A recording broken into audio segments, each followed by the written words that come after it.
Europe is where U.S. President Barack Obama is heading. During a 4-day trip there, he'll meet European leaders, including the president-elect of Ukraine. Jim Spellman joins us on set with a preview. And Jim, what does Mr. Obama hope to accomplish during this trip? What he really wants to do here is find a way to firm up U.S. relationships in Eastern Europe and find some new way of exerting U.S. influence in the region, all that leading up to the 70th anniversary of D-Day. Last week came the speech by President Obama seeking to refocus his administration's foreign policy. America must always lead on the world stage. If we don't, no one else will. But U.S. military action cannot be the only or even primary component of our leadership in every instance. Just because we have the best hammer does not mean that every problem is a nail. And now he takes the message on the road in Europe.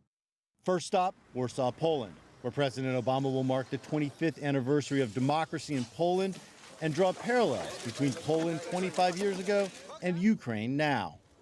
Obama will meet with President-elect of Ukraine, Petro Poroshenko, to assert U.S. commitment to Ukraine, and Obama administration officials have hinted at a possible announcement of more U.S. troops being moved to Poland in reaction to continued violence and instability in Ukraine.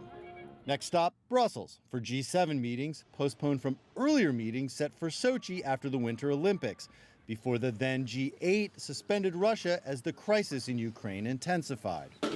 G7 leaders will discuss energy policy, including ways to decrease Russian control over the region's energy supply. And then on to Paris and dinner with French President Hollande and more meetings. Russian President Vladimir Putin will also be in France and is expected to interact informally with President Obama, but no bilateral meeting is expected. And finally on to Normandy to mark the 70th anniversary of D-Day, when U.S. forces landed on the beach there in World War II, where Obama will praise the sacrifices made on military battlefields in Europe 7 decades ago, while seemingly trying to avoid military actions now.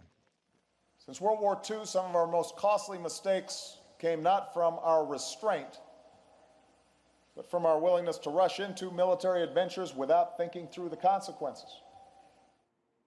Critics say President Obama has so far only outlined what the United States doesn't want to do, which is engage militarily in any of these conflicts in Europe or Asia or the Middle East, but that he hasn't outlined exactly how the U.S. will exert influence overseas.